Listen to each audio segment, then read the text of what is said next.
Hey guys, welcome back to your channel journey to success. जो भी लोग SEBI grade A को टारगेट कर रहे हैं, मतलब असिस्टेंट मैनेजर की पोस्ट को टारगेट कर रहे हैं, उसके लिए हम आज के वीडियो में कवर करने वाले हैं कंपनीज एक्ट का चैप्टर नंबर 3। हमारे अगर सेबी ग्रेड ए के सिलेबस के अकॉर्डिंग देखें तो हमें कंपनीज एक्ट 2003 के कुछ स्पेसिफिक चैप्टर्स डिटेल में पढ़ने हैं। वो चैप्टर्स कौन कौन से हैं?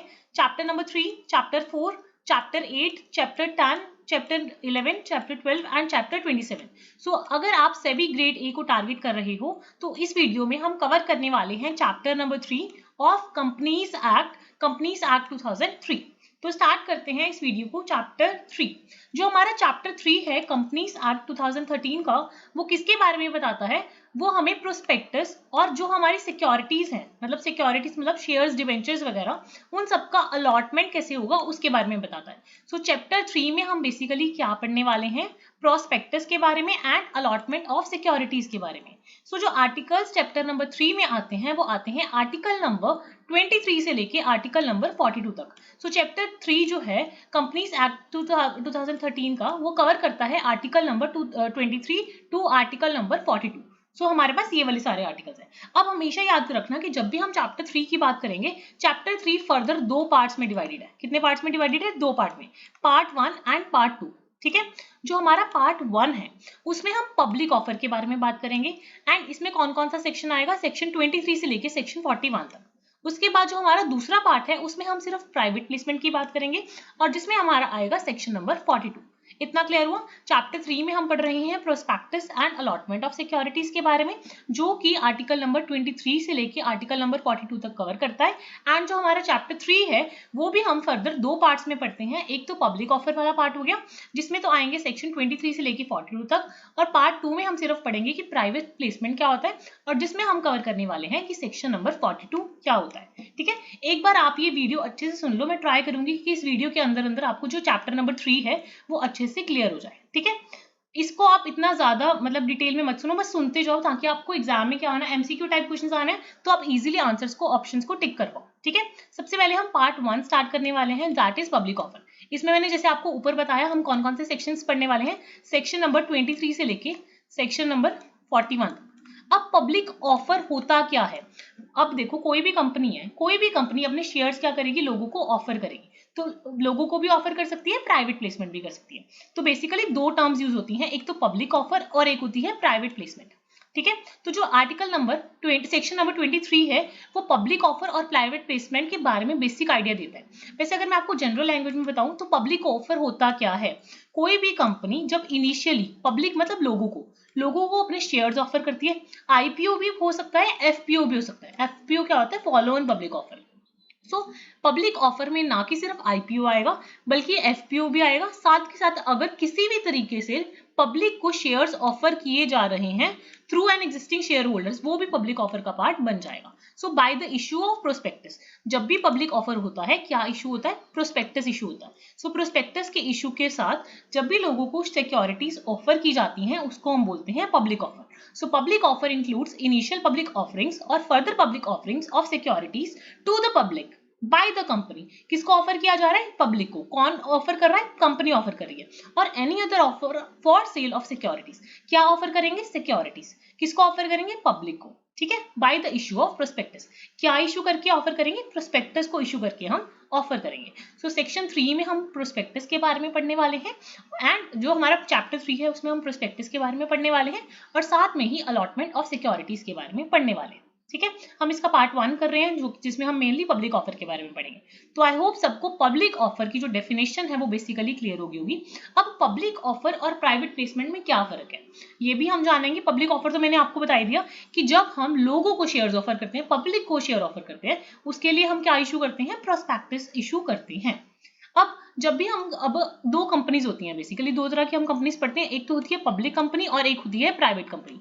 अब पब्लिक कंपनी कौन सी होती है? जो लिस्टेड होती है, राइट। सो पब्लिक कंपनी को अगर पैसा रेज करना है वो कैसे कैसे रेज कर सकता है? पब्लिक कंपनी अगर चाहे, अगर उसे सिक्योरिटीज से पैसा रेज करना है, नंबर 1 वो पब्लिक ऑफर कर सकती है, मतलब लोगों को ऑफर कर सकती है। और मैंने आपको ये पहले ही बताया कि जो पब्लिक ऑफर है वो कहाँ पे डिफाइंड है, सेक्शन 23 से लेके 41 तक डिफाइंड है। उसके बाद और कैसे पब्लिक कंपनी पैसा रेज कर सकती है, प्राइवेट प्लेसमेंट के थ्रू। प्राइवेट प्लेसमेंट कहाँ पे डिफाइंड है, कंपनीज एक्ट के सेक्शन नंबर 42 में डिफाइंड है। उसके अलावा पब्लिक कंपनी राइट इशू, मतलब जो एग्जिस्टिंग शेयर होल्डर्स हैं उनको ही राइट इशू लाके शेयर्स को ऑफर कर सकती है, या बोनस मतलब फ्री में शेयर्स देके लोगों को, उस तरह से भी पैसा रेज कर सकती है। ठीक है, उस केस में वो कंपनी या तो लिस्टेड होनी चाहिए या वो इंटेंट होनी चाहिए कि वो जल्दी ही आने वाले टाइम में लिस्ट हो जाएगी। सो पब्लिक कंपनी बेसिकली 3 या 4 तरीके जो मैंने यहाँ पे मेंशन करे हैं उस तरीके से पैसा रेज कर सकती है। Number 1 is public offer, number 2 is private placement, number 3 is right issue and number 4 is bonus issue. ठीक है, बोनस इशू में हालांकि पैसा रेज नहीं होता, सिर्फ वो फ्री में ही बोनस में शेयर्स दे देते हैं। Next one is private company. अब अगर कोई प्राइवेट कंपनी है उसको पैसा रेज करना है, ऑब्वियसली प्राइवेट कंपनी वो वाली होगी जो अपने शेयर्स जनरल पब्लिक को ऑफर नहीं करेगी। तो जो प्राइवेट कंपनी होगी वो पब्लिक ऑफर तो नहीं करेगी। सो उसके पास 3 ही तरीके बच जाते हैं, या तो राइट इशू करे, बोनस इशू करे, या फिर प्राइवेट प्लेसमेंट करे। सो बेसिकली हमने पढ़ लिया कि दोनों केसेस में, पब्लिक कंपनी के केस में भी और प्राइवेट कंपनी के केस में भी, शेयर्स का जो इशू है वो कैसे होगा, या सिक्योरिटीज का जो इशू है वो किस तरीके से होगा।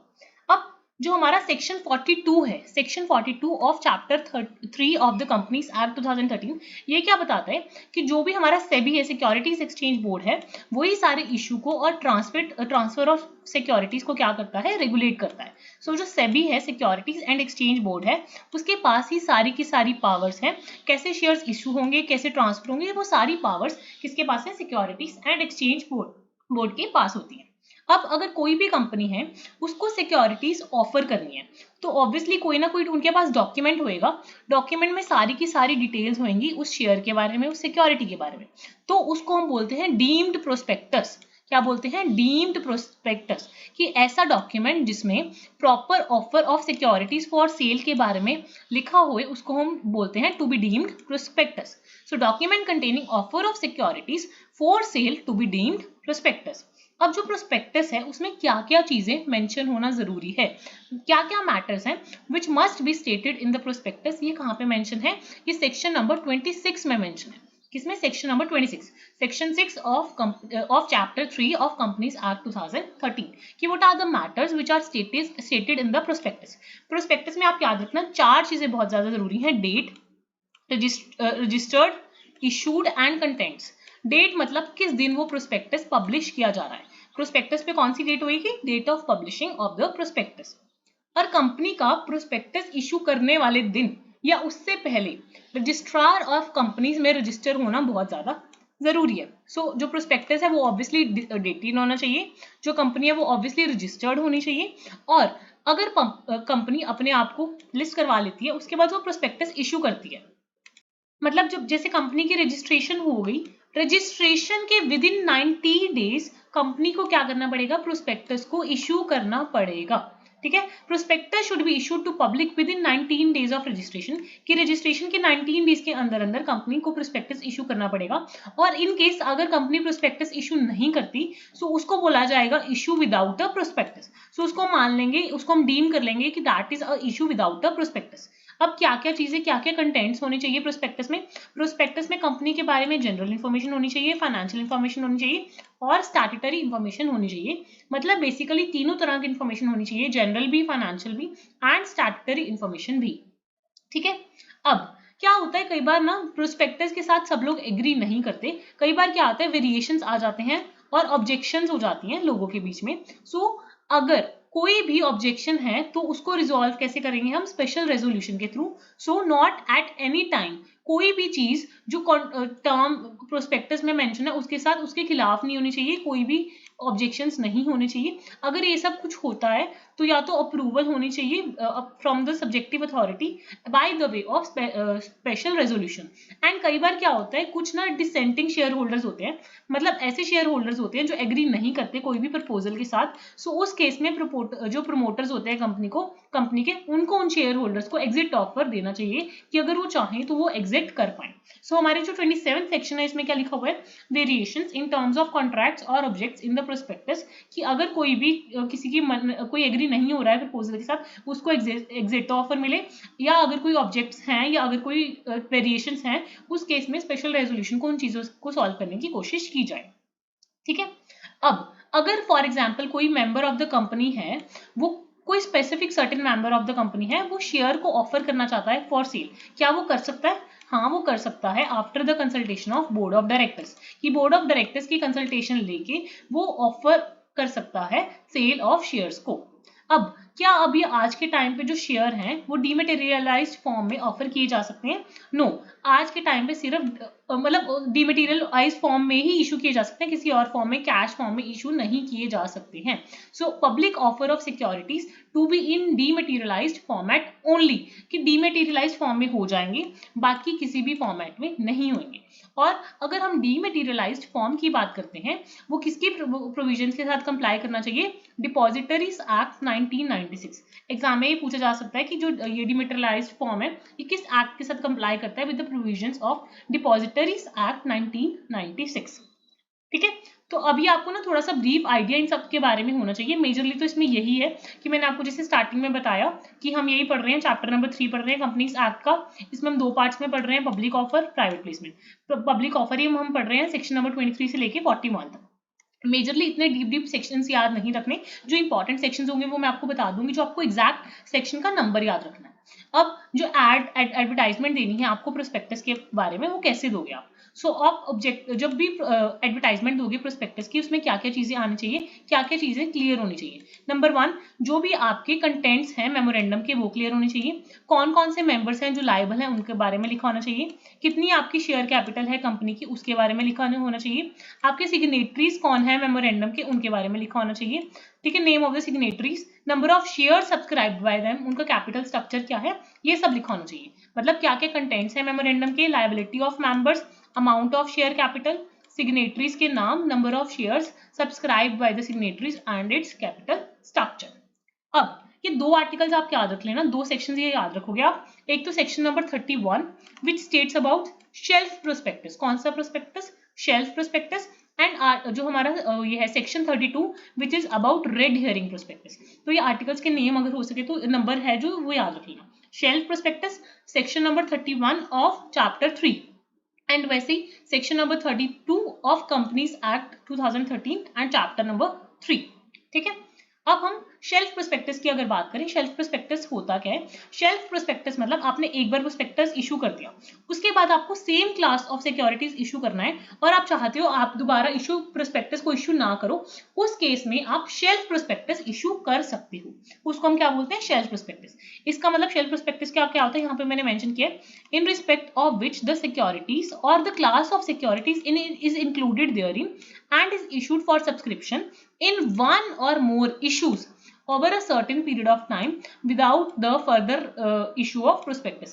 इसका मतलब है जब आप पहली बार इशू करोगे उस टाइम पे आप शेल्फ प्रोस्पेक्टस इशू कर दोगे, एंड जब भी आप दोबारा प्रोस्पेक्टस इशू करोगे, दोबारा सिक्योरिटीज आप इशू करोगे, तो दोबारा आपको प्रोस्पेक्टस इशू करने की कोई जरूरत नहीं है। तो एक ही बार इशू करके वो प्रोस्पेक्टस कितने टाइम के लिए वैलिड रहता है, मतलब क्या उसकी वो है वैलिडिटी है? तो अगर हम शेल्फ प्रोस्पेक्टस की बात करें, that is valid for 1 year. So period not exceeding 1 year as per the validity of such prospectus. तो एग्जाम में एक क्वेश्चन बन सकता है कि जो शेल्फ प्रोस्पेक्टस है उसकी वैलिडिटी कितनी होती है? उसकी वैलिडिटी होती है 1 ईयर। ठीक है, कितनी होती है? 1 ईयर। सो आप अगर चाहते हो तो आप जब फर्स्ट ऑफर ऑफ सिक्योरिटीज करोगे उस टाइम पे आप शेल्फ प्रोस्पेक्टस को इशू कर दोगे। देन अगर आप सेकंड या सब्सिक्वेंट ऑफर करते हो 1 साल के अंदर अंदर, तो आपको दोबारा से प्रोस्पेक्टस इशू करने की कोई भी जरूरत नहीं पड़ेगी। ठीक है, हाउएवर आपको एक ना इंफॉर्मेशन मेमोरेंडम देना पड़ता है जिसमें आप फॉर एग्जांपल दोबारा से इशू करवा रहे हो, दोबारा से ऑफर कर रहे हो लोगों को। तो अगर आप न्यू चार्जेस क्रिएट कर रहे हो, कोई भी चेंजेस हो रहे हैं कंपनी के फाइनेंशियल पोजीशन में, फर्स्ट ऑफर और जो सब्सिक्वेंट ऑफर है उसके बीच में, उसकी इन्फॉर्मेशन दोगे तो उसके लिए आपको रजिस्ट्रार में एक फाइल तो करना पड़ेगा इन्फॉर्मेशन मेमोरेंडम, पर आपको दोबारा प्रोस्पेक्टस इशू करने की कोई भी जरूरत नहीं है। ठीक है, तो शेल्फ प्रोस्पेक्टस का मतलब समझ आ गया, इसकी वैलिडिटी 1 ईयर होती है ये समझ आ गया, इसका सेक्शन कौन सा है 31 है ये समझ आ गया। क्लियर हो गया सबको? अब चलते हैं आगे। Next is red herring prospectus. Red herring prospectus कहाँ पे डिफाइंड है? सेक्शन नंबर 32 में डिफाइंड है। रेड हियरिंग प्रोस्पेक्टस होता क्या है? देखो, जो रेड हियरिंग प्रोस्पेक्टस होता है ना, वो हम पोटेंशियल इन्वेस्टर्स को देते हैं, मतलब उन इन्वेस्टर्स को जो हमें लगता है कि शायद वो इन्वेस्ट कर दें। इसमें कंप्लीट पर्टिकुलर्स नहीं होते कि क्या क्या प्राइस ऑफर किया जाएगा या क्या क्वांटम होगा, बट हाउएवर उसमें थोड़ा सा आइडिया दे देते हैं कि ये सब चीजें हो सकती हैं, कंप्लीट पर्टिकुलर्स नहीं होते। सो जो रेड हियरिंग प्रोस्पेक्टस होते हैं वो पोटेंशियल इन्वेस्टर्स को इशू किया जाता है। ठीक है। अब क्या है कि जब भी हम सिक्योरिटीज इशू करते हैं ना, उसमें एप्लीकेशन फॉर्म भी इशू किया जा सकता है। No application form is required अगर आप एम्ब्रिज्ड प्रोस्पेक्टस साथ में लगा देते हो, ठीक है। और अगर कंपनी इन चीजों के साथ क्या कहते हैं कंप्लाई नहीं करती और डिफॉल्ट कर जाती है, उस केसेस में कंपनीज को पेनल्टी देनी पड़ती है 50,000 रुपीज फॉर ईच डिफॉल्ट। तो ये थोड़ी सी अमाउंट्स भी कई बार पूछ लेते हैं कि कितने की पेनल्टी देनी पड़ सकती है अगर वो इशू नहीं करते एप्लीकेशन फॉर्म फॉर सिक्योरिटीज, उस केस में कितनी देनी पड़ती है 50,000 रुपीज फॉर ईच डिफॉल्ट। और कई बार क्या होता है कंपनीज क्या करते हैं बहुत ज्यादा फ्रॉड्स वगैरह करती हैं और जो प्रोस्पेक्टस होता है उसमें काफी सारी मिस स्टेटमेंट्स दे देते हैं, मतलब गलत स्टेटमेंट्स दे देते हैं, इंटेंशनली फॉल्स स्टेटमेंट्स दे देते हैं। तो अगर उनके अंदर उनके ऊपर क्रिमिनल पेनल्टी लगती है, क्रिमिनल लायबिलिटीज लगती हैं, वो लगती हैं अंडर सेक्शन 447 और 47 सेक्शन के तहत उनके ऊपर क्रिमिनल चार्जेस या क्रिमिनल लायबिलिटीज लग जाती हैं। और अगर सिविल लायबिलिटीज लगती हैं तो वो ज्यादातर अंडर सेक्शन 36 के लगती है, ठीक है। उसके बाद कई बार क्या होता है, कई बार लोग क्या करते हैं पर्सन्स को इंड्यूस करते हैं कि वो पैसा इन्वेस्ट करें उन स्पेसिफिक सिक्योरिटीज में, सो वो भी एक तरह का क्रिमिनल एक्ट ही हो गया, सो वो भी लायबल है अंडर सेक्शन 447। और जो लोग इफेक्ट होते हैं इन सब चीजों से वो क्या कर सकते हैं, कोई भी एक्शन भी ले सकते हैं और साथ में कोर्ट में जाके सूट फाइल कर सकते हैं, ठीक है। और एक और चीज हो जाती है, कई बार ना लोग फिक्टिशियस नेम के अंडर, कई बार कंपनीज क्या करती है मल्टीपल एप्लीकेशंस लगा देती है, अलग अलग नाम रख के।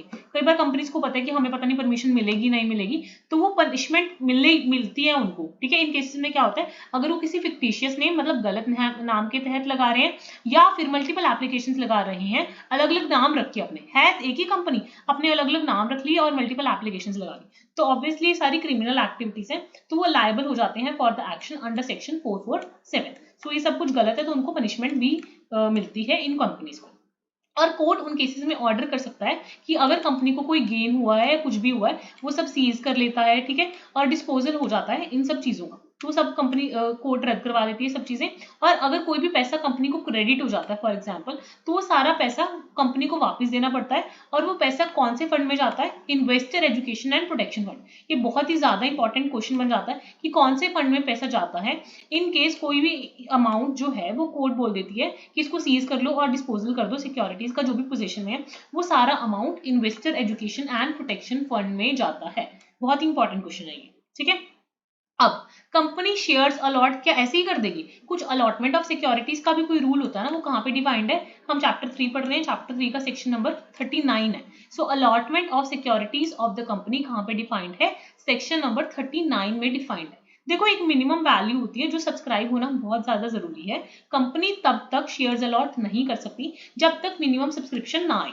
सो नो अमाउंट या no allotment can be made unless जो प्रोस्पेक्टस में मिनिमम अमाउंट है वो सब्सक्राइब नहीं हुई। अगर अंडर सब्सक्रिप्शन हो जाती है, बहुत ज्यादा अंडर सब्सक्रिप्शन हो जाती है कि जो मिनिमम अमाउंट जो उन्होंने प्रोस्पेक्टस में स्पेसिफाई करी हुई है उसका भी अलॉटमेंट मतलब उसका भी एप्लीकेशन नहीं आता है, सो कंपनी फर्दर अलॉट नहीं कर पाती, ठीक है। और लोगों ने अगर एप्लीकेशन का पैसा नहीं दिया है तो उस केस में भी अलॉटमेंट नहीं होगी। सो दो मेन कंडीशंस है, एक तो अलॉटमेंट तब नहीं होगी जब तक मिनिमम अमाउंट जो प्रोस्पेक्टस में मेंशन है उसका सब्सक्रिप्शन नहीं हुआ, दूसरा sum payable on application has been paid, कि अगर आप ये दोनों नहीं करोगे तब तक आपको अलॉटमेंट नहीं होगी। तो दो चीजें बहुत ज्यादा जरूरी है।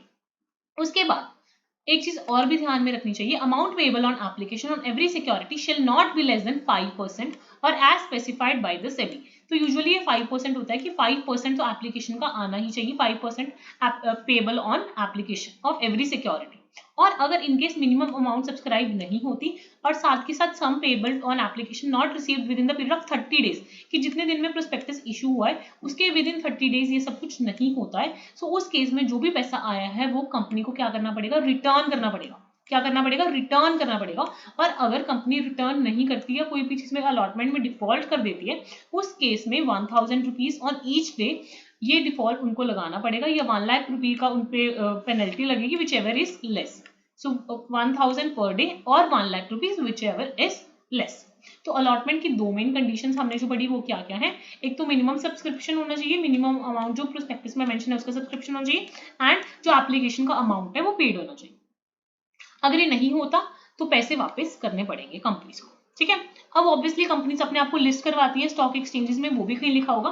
सो securities are to be dealt in stock exchanges, ये सेक्शन नंबर 40 में मेंशन है। तो प्रोस्पेक्टस में सब कुछ क्लियरली लिखा होता है, प्रोस्पेक्टस में वो मेंशन करते हैं कि वो कौन से स्टॉक एक्सचेंज में अपने आप को लिस्ट करवा रहे हैं या कहाँ पे वो डील करेंगे, एक स्टॉक एक्सचेंज भी हो सकती है, मल्टीपल स्टॉक एक्सचेंजेस भी हो सकती है, वो क्लियरली स्टेट करते हैं नेम या फिर names of the stock exchanges. And जितना भी पैसा उनको एप्लीकेशन पे मिलता है वो ऐसे कोई ये नहीं कि कंपनी के अकाउंट में ले ले, मतलब कंपनी के नॉर्मल जो अकाउंट है उसमें ले ले, नहीं, उसके लिए उनको एक सेपरेट शेड्यूल्ड बैंक में अकाउंट खुलवाना पड़ता है, सेपरेट अकाउंट खुलवाना पड़ता है।